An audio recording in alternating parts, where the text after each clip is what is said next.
Hey everyone, thanks for journeying to the cross with us. This week on Holy Week, we as a staff are putting out videos each of the days to say what was Jesus doing on Monday, Tuesday, all throughout the week. And our hope is that you will draw closer to God as you journey to the cross with Jesus. So, what was he doing on Monday? First, let's recap what we learned this past weekend in our services. On Sunday, Jesus was heading into Jerusalem. This was a triumphal moment. He was riding on donkey. There were people crowded all around giving him praise, and this was such a neat moment. Now, at the end of that day, he went back to Bethany, where some of his friends and disciples were hanging out, went to sleep. On Monday, he wakes up, he begins to head into Jerusalem. We hear this moment in scripture about him getting to a fig tree, it not having figs, and him cursing it. And we could talk about that, but I actually want to jump to what happened next in the story. Now, you can find this in Matthew, Mark, and Luke. And what it was is each day Jesus seemed to have gone down to the temple, and this was true of Monday. He heads to the temple where there are tons of things happening. I want to remind you, it's Passover week. Jerusalem has just exploded with pilgrims, Israelite pilgrims that have traveled there to celebrate the Passover. As Jesus gets to the temple, he realizes pretty quickly in the outer part of the temple that there are people, merchants selling different things. Let me read the story for you and then we'll talk about it. In Mark chapter 11, verse 15 and on, it says this: On reaching Jerusalem, Jesus entered the temple courts and began driving out those who were buying and selling there. He overturned the tables of the money changers and the benches of those selling doves, and would not allow anyone carrying merchandise through the temple courts.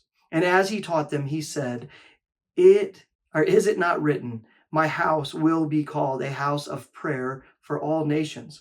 But you have made it a den of robbers. The chief priests and the teachers of the law heard this and began looking for a way to kill him, for they feared him, because the whole crowd was amazed at his teaching. When evening came, Jesus and his disciples went out of the city. Now, what we see is this, that Jesus, he enters into the temple. He sees all these things and he needs to make a change. In fact, specifically, he's in the court of the Gentiles. Gentiles is any non-Jewish person. And as he sees these money exchangers there, these people that were ready to take these pilgrims that had come in and transfer their money into the money that they use there in Jerusalem. But the problem was this was all set up in the place where foreigners were supposed to come and they were supposed to worship God. So Jesus, he begins to clear out these spaces, and he revives this place at a very important time, the Passover, for people to actually come and do what was meant there, to be able to come and pray and worship. So a few takeaways for us. One, we see that Jesus very much so wants all of us to be able to draw close to him.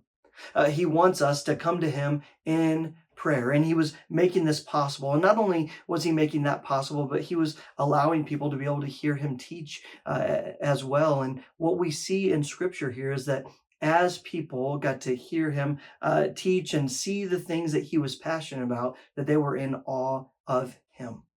And so I want to encourage you this week, spend some time drawing near to God in prayer.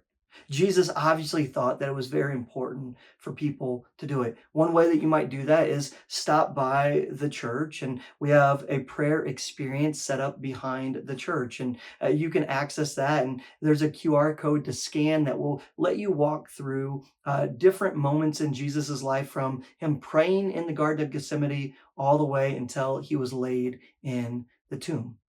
The other thing that I want to just point out in this is that Jesus cared about everyone. He wasn't just going into the temple and saying, hey, are the Jews able to get in? No, he was going in and saying, I want everyone to be able to have access to God. And that's why I encourage you, as we have been this whole season, think about somebody you can invite to Easter this year. Because God not only loves you, but he loves every single person, and he wants them to come closer to him and be saved by Jesus. So look for an opportunity this week to invite somebody to either Easter on Thursday at 6:45 or Easter on Sunday at 7 a.m. or 9:30 or 11 a.m. Thanks so much for journeying with us to the cross.